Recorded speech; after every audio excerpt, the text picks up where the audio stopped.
real stories of werewolves, of Dogman history, from your emails, illustrated and animated with the democratizing magic of machine learning AI. Welcome to Scary Stories.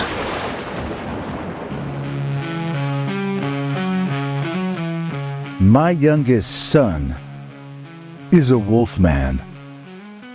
Dear Scary Stories NYC, I recently attempted a reunion with my werewolf son.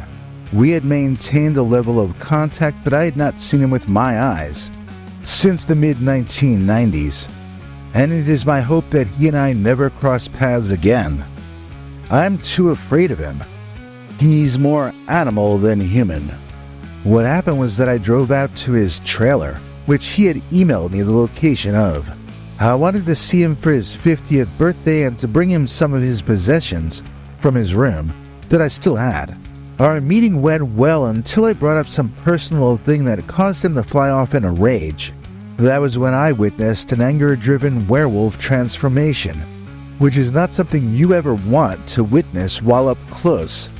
I ran to my car and I locked myself in as he went ape on the exterior of my vehicle.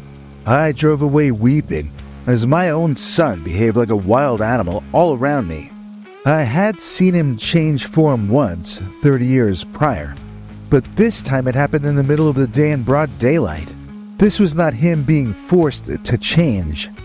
This was him changing himself because he had so little desire left to control his own temper.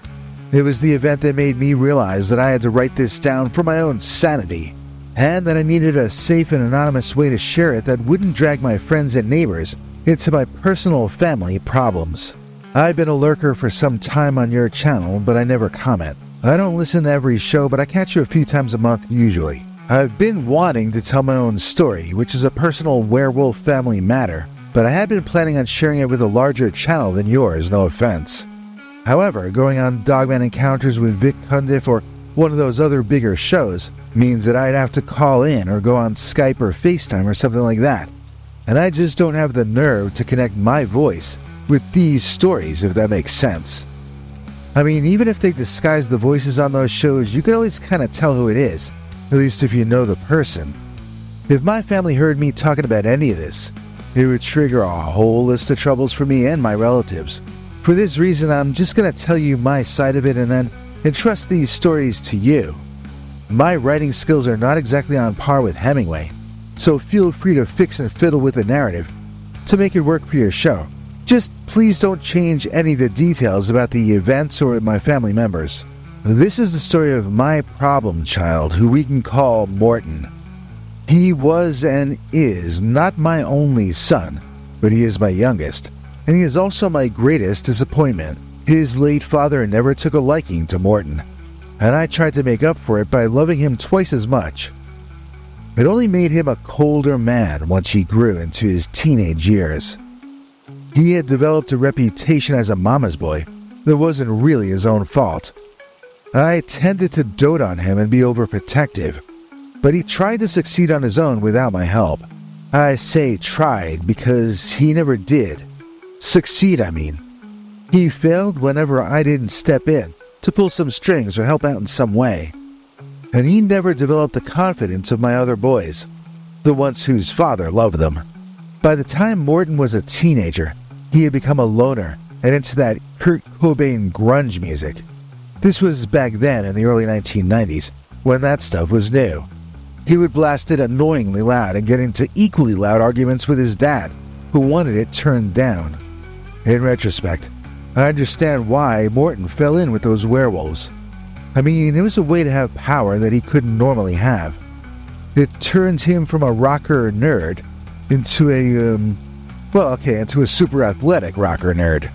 I mean, I think in his mind, him becoming a werewolf was like Peter Parker becoming Spider-Man, except that the werewolfism was and is a harder thing to control. It's difficult for me to tell exactly when my son first became a werewolf, because the entire family became distant before that. We had so little contact with Morton that it might have started when he was 17. I know for a fact, though, that sometime after his 18th birthday, He was no longer a normal human being.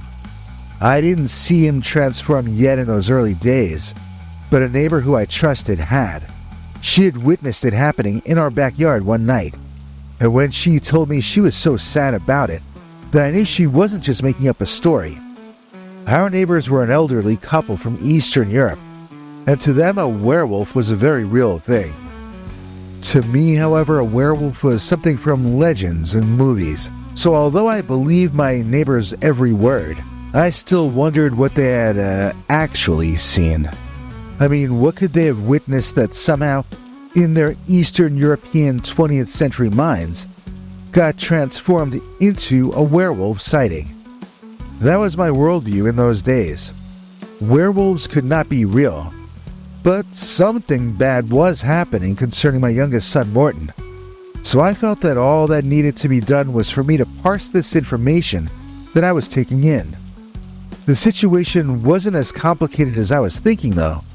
The situation was simply that my son had somehow managed to actually become a real werewolf while still living in my house with me and his father. Both of Morton's older brothers had moved out by then, and I have to admit I did not feel safe living with a young man that my neighbor insisted was a shape-shifting man-eating monster. Once he started playing that grunge music, I knew something was wrong. I began reading up on what to do if it turned out that he was into hard drugs. I was completely unprepared for the eventuality that he might become a legendary man-wolf craving human blood. It wasn't just that I didn't know how to respond to that eventuality, but I didn't even know how to understand it, how to comprehend it. You can't solve any problem that you can't wrap your mind around, and my mind was still too small to be able to cope with this situation and all that came with it. As a result, the three of us yelled and screamed at each other a lot, but there wasn't much listening, and there certainly was very little understanding. I do accept blame for at least part of all that, but I also have to say that Morton is a piece of work, and he's made a series of life choices that to me are just indefensible, like that rock band he went on tour with. That is where Morton's late father and I agree that the problem seemed to begin. The band did get signed, but they only put out a single or two, I think. I forget the exact details, but they ended up never getting their album done, and they had to pay money back to the record company for almost 2 decades. Not Morton, though. He wasn't actually in the band. He was just their roadie. Morton isn't creative enough to learn to play an instrument, but he can usually manage to carry instruments from the tour bus to the stage and then back. That band he was roadie for toured the East Coast that summer, ending up in New Orleans in early October, and I think that was the location where our son was turned into a werewolf. I expect some of you are suggesting that I should just ask Morton where it all started. He is still alive, and I am still in contact. Well, let me tell you, I've been asking Morton to explain himself for his entire life. He just is not inclined to talk about himself. That was the way his father used to put it. Some people never stop talking about themselves, but not our Morton. He never ever tells a fish story. He never exaggerates. He never boasts. He just sort of glares at you and retreats into the shadows. My youngest son is one mysterious SOB.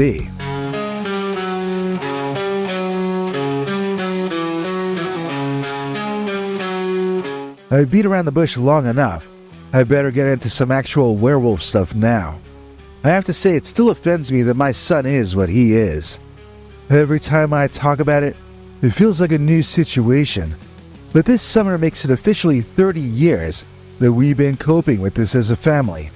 It isn't something I've ever gotten any more used to, even as I strain to understand it better every day. There was a period where my husband and I thought that we were being messed with by a wild animal, and in fact we even called it a Dogman. This was in Wisconsin, and people were talking about the Dogman locally. I don't remember if this was just before or just after the Beast of Bray Road started hitting local news out here, but we had a number of friends seeing the Dogman before that happened, so for us at least, there was a Dogman buzz leading up to the Bray Road period of sightings. In retrospect, with what I know now, I wonder how many of those sightings might have actually been of werewolves, and not Dogman at all. My husband saw the monster first. I say the monster, but I'm talking about my own son. From a distance, he looked like a thinner and more athletic version of a bear. His coloring was wrong for a bear, though. The fur was a mix of brown and gray, and the way you see on canines like wolves, and the snout was longer than a bear snout usually is. That was also colored gray and brown, whereas bears have sort of a Caucasian flesh-colored snout. At least the ones I have seen in person did. This creature my late husband told me he saw was a thick-legged wolf that walked on its hind legs, tilted up like a man. It was not wearing clothing, and it seemed to be a wild animal, so we both classified it as a Dogman sighting in our mind. We didn't report it in to Linda Godfrey or anything at the time. We kept it to ourselves. In retrospect, with the way things turned out, I'm kinda glad we never went public. My advice for others being bothered by Dogman sightings would be to make certain that it is not a werewolf, and that it's not someone you know, before you go on the record as having witnessed a Dogman. This is not an ordinary situation, and you find that your life starts to have very different kinds of problems and stresses in it than it did when things were more ordinary for you. Our neighbors on the other side told us that they were seeing a dog that stood like a man on their property each morning, just before it dawned. And so I became curious and decided to get up an hour earlier one morning and stake out their backyard, and our own, with binoculars from an upstairs window in our house. That was the first time I had seen the Dogman myself, and I tell you it raised every single hair on my body up into the air, all at once. What I saw was a dog-headed man, covered in a fairly light-colored fur, moving through the bushes and trees at the edge of our neighbor's backyard, just as had been reported to us. And then I saw it enter into the woods behind our own property. At that point I lost sight of it in the binoculars, and I tried to catch where it had gone with my naked eye, but I couldn't. It seemed a minute or two later when I was startled by an upright figure heading out of the woods toward our backyard. When I put the binoculars up to my eyes, though, I saw that it was just Morton coming out of the trees and heading into our back door, just at dawn. He was fully clothed. He looked his normal grunge rock self, and I remember trying to figure out where he had been coming from. Did he have any friends on the other side of those woods, I wondered? But then I put those thoughts out of my head and I went back to looking for the Dogman.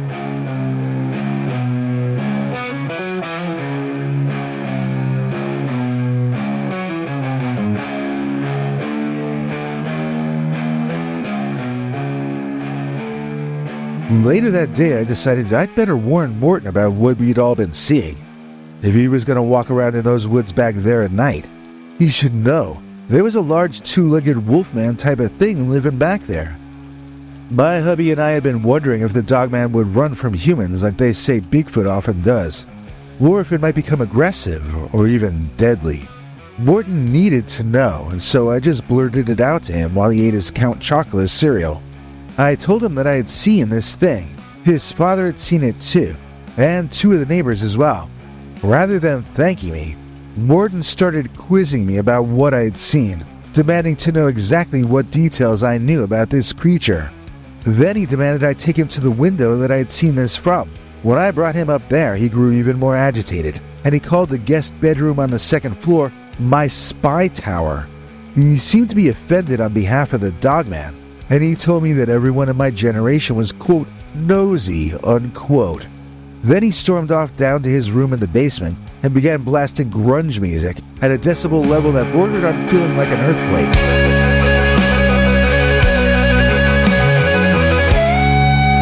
It was around this time that Mort's two older brothers started reading about something called an intervention. It was a thing that was sort of getting popular around that era. You would gather the family or friends of a person having a problem. You know, like a problem with addiction or violence or something. And then everyone would try to get the guy to realize that there was a problem so that he could start to deal with it. Sometimes it did wake people up, but other times it drove them over the edge. For instance, I read that my son's hero Kurt Cobain was confronted in this way by his band and his family. But his response was to fire the band and hire a divorce lawyer shortly before his untimely and controversial demise. So I'm not sure if what we did was good or bad, but it is a part of the history. It is what we did. So we had both Mort's older brothers and me and Mort's dad, and we had Mort surrounded. We didn't know what his problem was, but we knew he was troubled, and we needed him to open up to us so that we could help. That was essentially the message we were trying to go into this with. The longer the situation lasted, though, the more agitated Mort became. He kept insisting he had to leave, but each time he tried, one of his brothers would make him sit down again. Finally, Mort began screaming, and none of us could stop him. I thought he was bellowing in anger, but it became apparent that he was in a great deal of discomfort. We had first backed away, but then we moved forward to see if we could help. And that was when my youngest son, Morton, began to literally change in front of our eyes into some other kind of a creature. That was when Mort stopped being human.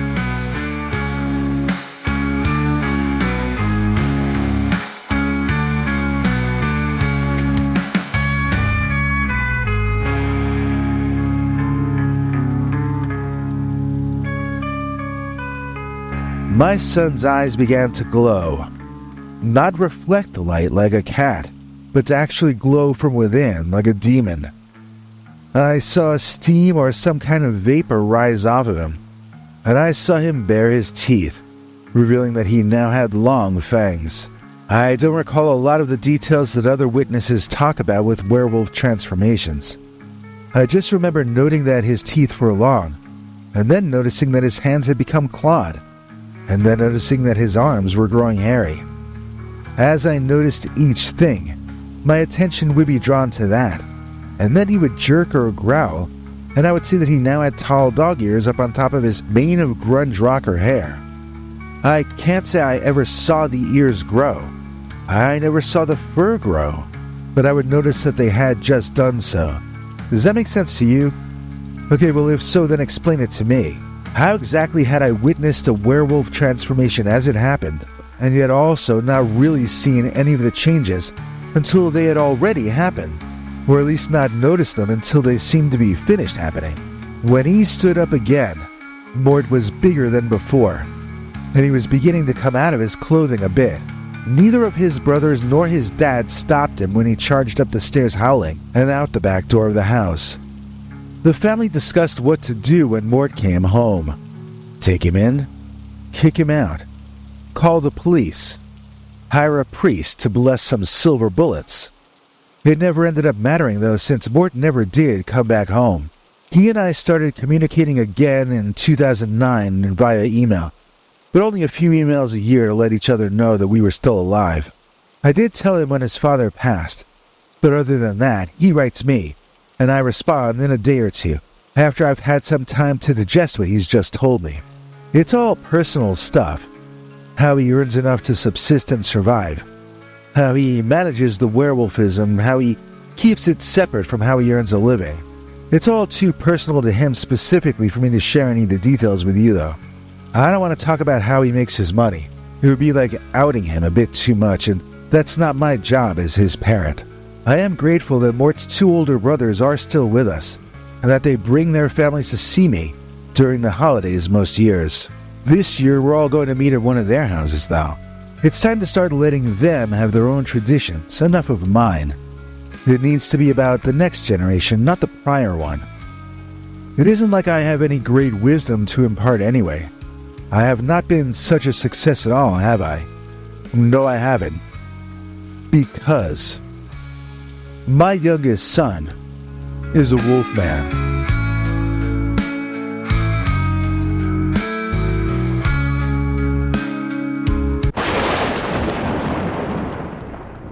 Hey everyone, Bigfoot here, and I have to say it's been a while. I was not feeling well enough to make episodes for much longer than has ever happened to me before. I apologize, but it seemed to be beyond my control. I wrote a short post apologizing for this, and I was surprised by a very generous donation from Rusty Reyes. In fact, it's 10 times our top monthly donation level. So for this channel and for this Bigfoot, Rusty's donation means more than I wish it did in these already somewhat desperate times. So we will continue to thank Rusty beyond just this one episode. Honestly, we can't thank you enough, man, and we will continue thanking you next episode.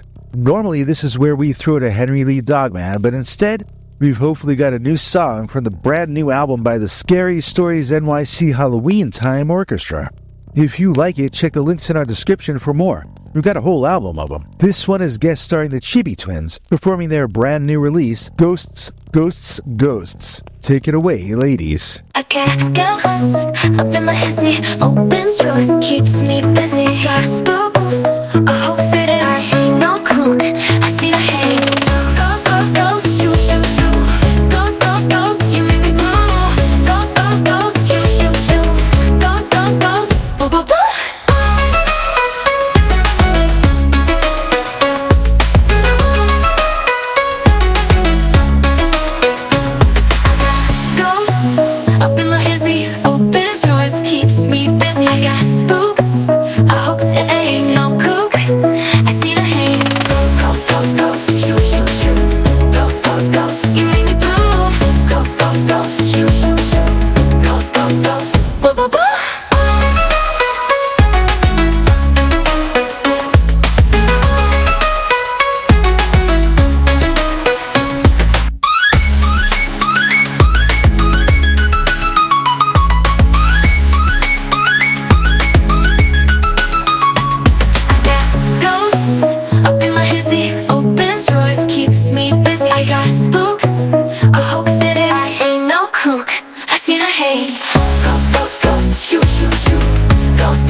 Thanks, Biggie, and thanks to all of you for watching this far. If you liked it, please click like. If you'd like to see more of our work, please subscribe.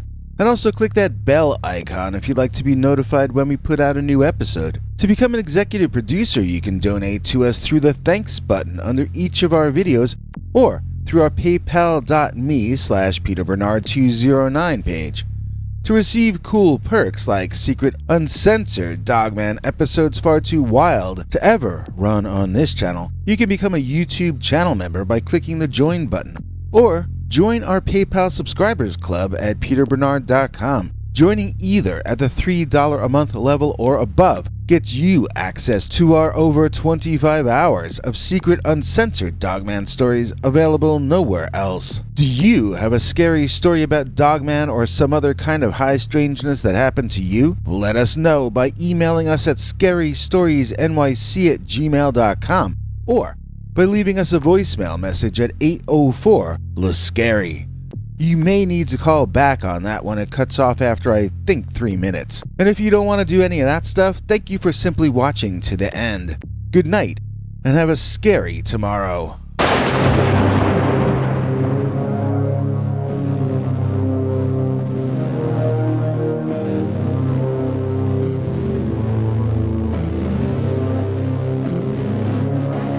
Come back for more scary stories.